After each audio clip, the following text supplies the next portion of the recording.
Hello, ladies and gentlemen, boys and girls, and welcome to another episode of Wild and Live. I hope you're all doing well. Thank you for tuning in. What are we, Wednesday? I'm losing track of days. I don't know about you guys. Today, we don't have a guest. We're going to be doing something a little different. We're going to be talking about meerkats.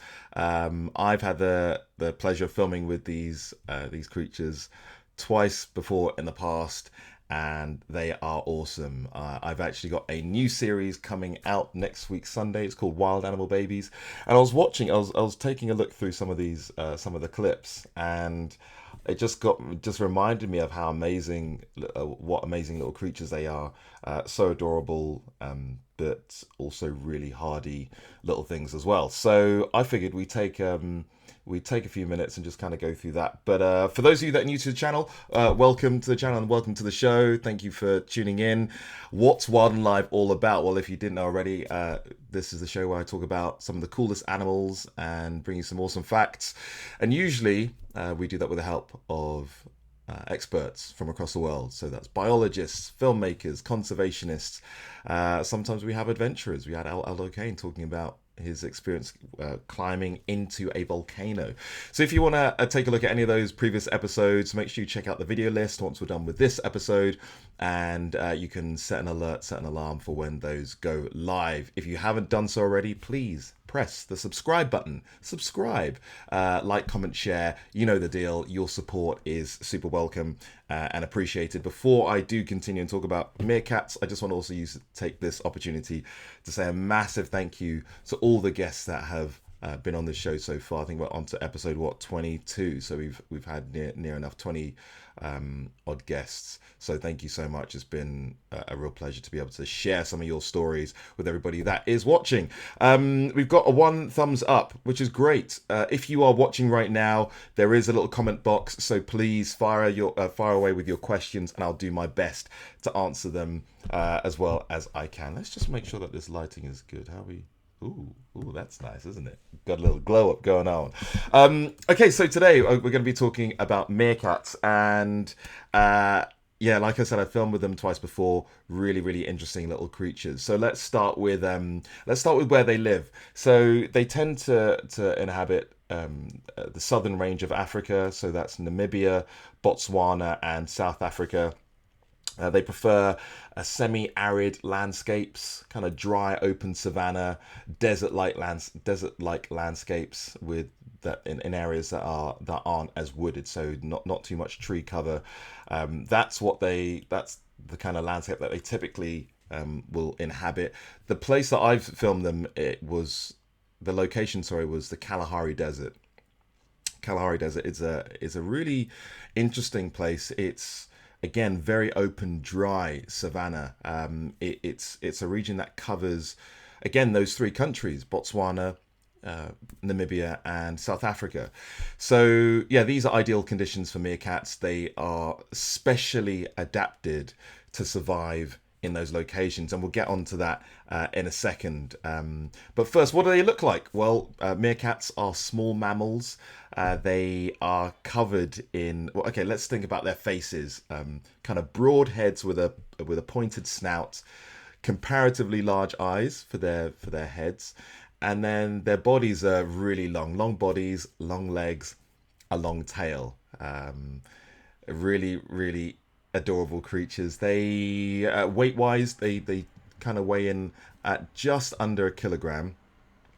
And coloration, they're covered in fur, and this fur is is anywhere between like a yellowy brown kind of color. I like to call them like a toasted golden brown. Imagine like perfectly toasted toast, and you got the right color for a meerkat.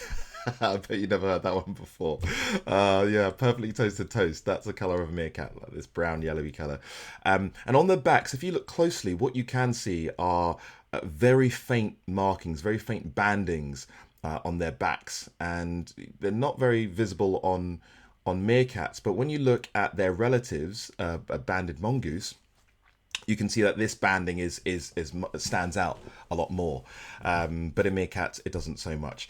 On their front of their bodies, typically you don't get as much fur or hair. It's much less hair on their bellies. It's actually more of a grayish kind of color, and really it's just kind of like that soft skin that you can see on their bellies. But yeah, really lovely creatures. Let's have a think. Yeah, so like I said, they are related to the mongoose family. When I think of the cutest animals in Africa, I think for me meerkats always have to be at the top, right up there with the best of them. I'd say they're probably the top three cutest animals in Africa.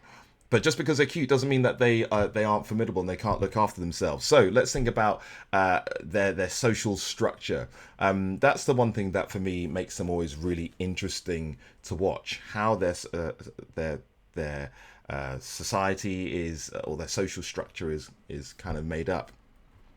So when we look at meerkats, they form groups known as gangs or mobs. You can call them a mob of meerkats or a gang of meerkats. And those gangs or mobs can be made up of anywhere from 2 individuals all the way up to about 50 strong. Imagine 50 meerkats altogether. And so because they have these large family dynamics, it means that their interactions are quite complex. Kaylin Jackson says, hello, Patrick. Hello, how you doing? I hope you're enjoying our little chat about meerkats. So yeah, lots of complex interactions, from the way that they go out foraging to the different calls, sounds that they make. So yeah, like I said, it's usually anywhere from 2 to up to around 50. And typically, what my 2 other cutest animals, I'll get to that at the end. Remind me at the end, and I'll tell you my top 2 cutest animals. So meerkats, yes. So they usually have 2 dominant pairs, a male and a female, and they're typically the ones that will breed. The rest of the family won't, and so what happens is that they are investing all their energy into just letting 2 meerkats breed. These are the other related meerkats. They are sacrificing their ability to have offspring to better protect the young of their brother or sister or aunt or uncle.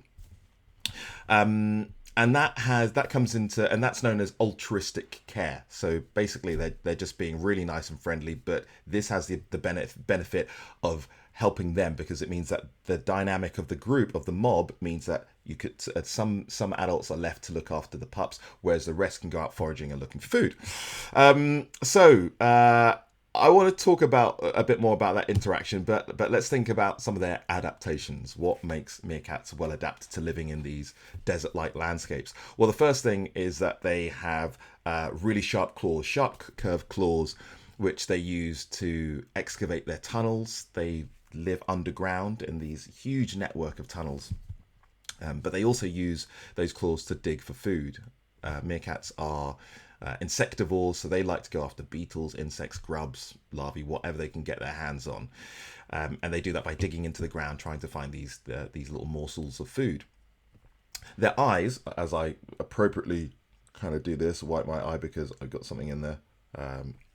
Now, if I was a meerkat and I was digging underground, digging these tunnels, of course, if I live in a sandy, desert-like landscape, the thing that's probably going to get into my eye is sand. And so meerkats have evolved to have this third eyelid that's known or called a nictitating membrane. And so they've got eyelid number 1 at the top, eyelid number 2 at the bottom, and then the third one blinks sideways. So if you look carefully at, if you ever get to see any footage of meerkats, if you look carefully at their eyes, every now and then they'll blink sideways with this nictitating membrane, this special third eyelid, and that's to help clear away any sand or dirt that might be in their eye, while still allowing them to kind of see through. It's translucent, not entirely clear, but it does allow them to kind of see through just about. And so yeah, that gives them a bit of an edge. It allows them to prevents their eyes from getting damaged by lots of sand and dirt and dust. Their vision in general is pretty good, and that's because they're trying to look out for predators. So what kind of predators go after meerkats? So that could be anything from birds of prey,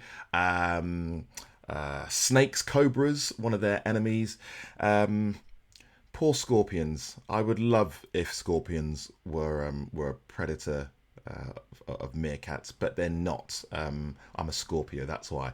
One of the arch enemies. They're not really arch enemies. They kind of are, but it's the scorpions don't really stand a chance.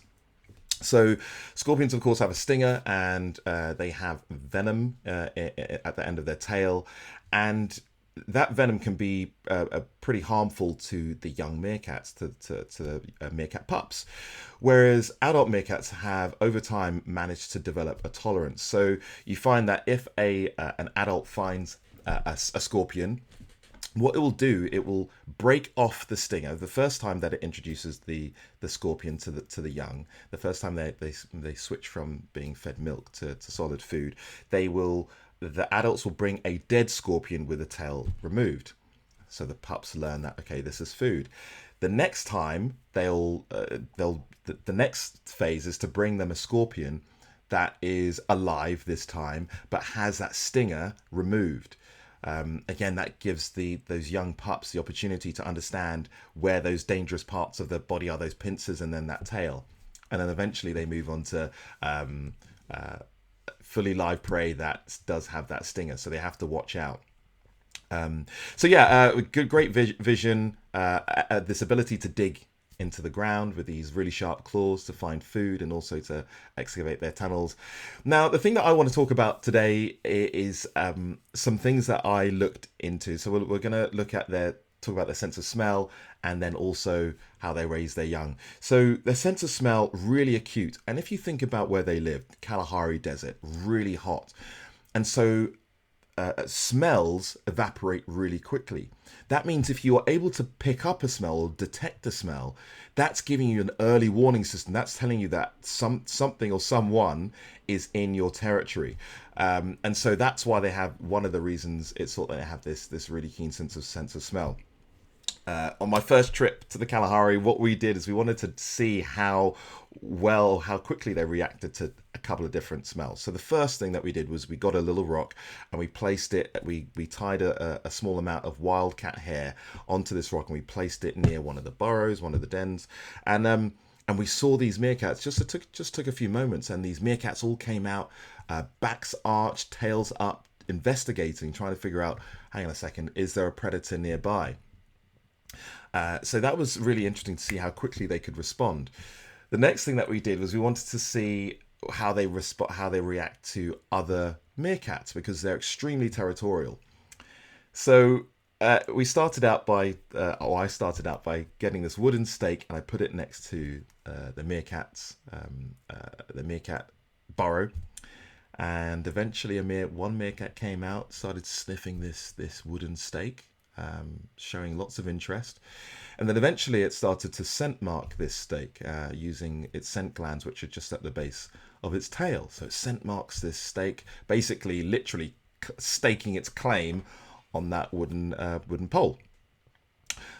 The next step was that we took this wooden stake, wrapped it up in so that it wouldn't lose that scent, importantly, and we took it to the burrows of a rival gang of meerkats, put the stake down in the ground, and we backed off.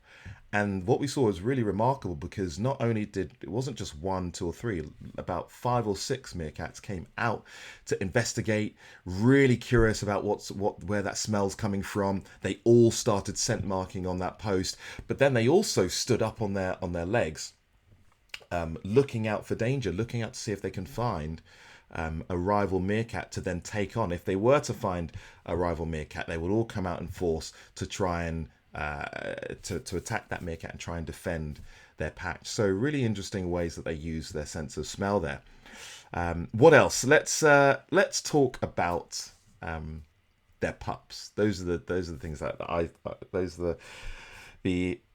that's just amazing, adorable. So it's around about 3 weeks old is when the pups will start to emerge from those intricate network of tunnels, and that's when at that point they are so small, and the thing that I love about them is watching them in the morning. So in desert-like landscapes in the Kalahari Desert, as much as it gets really hot during the day, and that's where those tunnels come in because it's nice and cool underground, it does get really cold at night. That's one of the things that people don't realize about deserts. Really hot during the day, really, really cold at night. There's very little cloud cover. And because of that, those, as soon as they come out in the morning, those little pups are shivering, they're super cold, and they need to warm up. And so they will sunbathe with the rest of the adults. They'll stand outside the edge of the tunnels, and they'll just like stand there and they'll just soak up all of this sun. Sometimes you see them drifting off. I think I've told this story before where they start drifting off, and yeah, they kind of just end up falling over each other. I've got a couple of clips actually for you. So let's take a look at that. Let's see what we got here. There we go. So we've got these meerkats that are just coming out of this den. You can see there's one, I think one adult there, and about 6 different pups. And so we're just going to see what they do. So take a look at this. They're always going to try and keep as close as possible to one of the adults. Amazing little things, aren't they? Brilliant. You can see the adult there just acting as a sentry, keeping guard, keeping watch. How about that? That's amazing, isn't it? I've got a couple more clips that I want to show you, so I will show you that in a second. But yeah, so these pups come out and they're just trying to warm their bodies up. Sometimes they fall asleep. They look like the cutest, dopiest little things. But then it's around that point, that 3 to 6 week point, that they start heading out to forage for food. Initially, they're being fed and nourished by mum, who's feeding them nutritious milk, and then it gets to a point that they have to switch. They need to start feeding on those grubs, on those insects that the adults know how to find. So they eventually make their way out and start foraging with the adults. And what the adults do is, I'm going to play this clip next for you. The adults will find a spot where they think that they can find some food, and they'll start digging. As soon as these adults start digging, the pups will start this begging call. They'll start making this begging call, and I won't do my meerkat pup begging call. I'm going to play that for you. And the scientists found that the more that these pups make this begging call, the faster these adults dig, and the more food they end up feeding. So I like to make the comparison between little kids, when you're hungry or you want snacks, you're like, Mom, Dad, can I have some snacks? Mom, Dad, can I have some food? Mom, that's essentially what these little meerkats are doing. They're telling mum and dad, aunts, uncles, I want some food, and that has the effect of releasing a stress hormone in the adults, which then encourages them to feed the pups even more. But certain adults are more generous than others. So the clever pups try and find as a pup, you're trying to find that adult who is going to give you as much food as possible and is a really good forager. So let's take a look at what this looks like. Here we go. So this is again, this is filmed on my iPhone. Look how close I was able to get. And this was after about 2 or 3 days. They become really used to your presence. So I'm just going to turn this volume up so you can hear what it sounds like.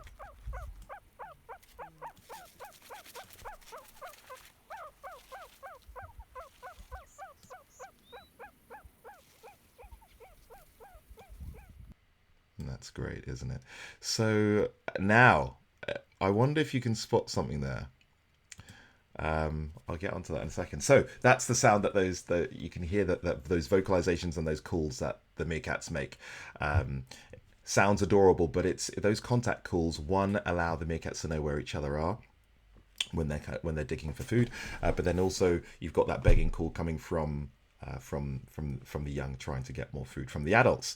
So at the end there, I wonder if any of you spotted something. I'm going to show you what I saw, which is really clever. This is, again, it goes back to a testament to the social hierarchy, the structure of meerkats.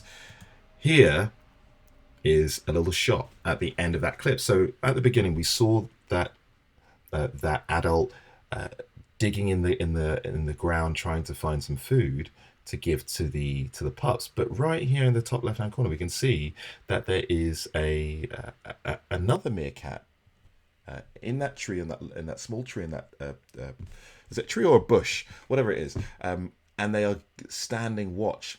They're acting as a sentry. So sentries will, once they've eaten and they're full, they will stand on top of a bush, a tree. They will also stand on top of cameramen and presenters, which they have done before, to try and keep watch, because they're trying to look out for any predators.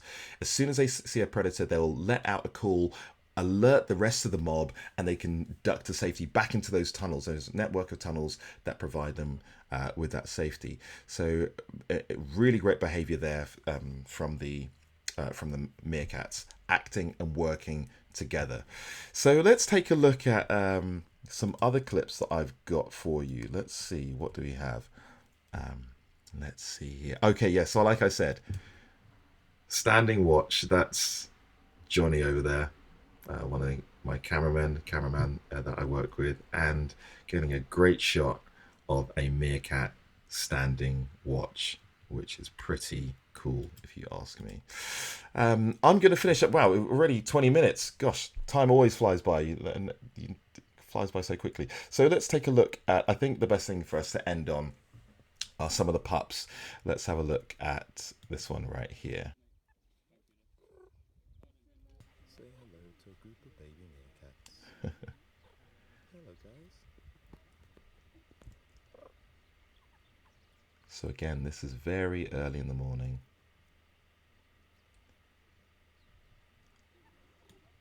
Little meerkats trying to warm up, looking out for the adults. Let's go to another shot. Hello.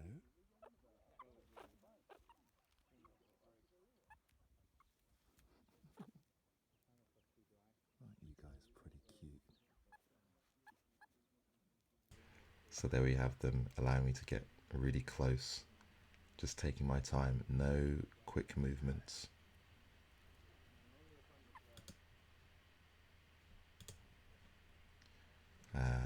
And let's just finish up on one more for you.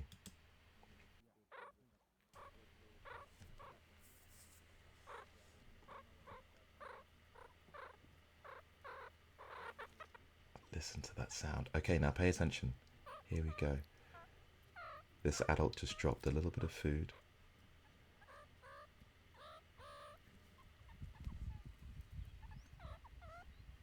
And is now doing some grooming.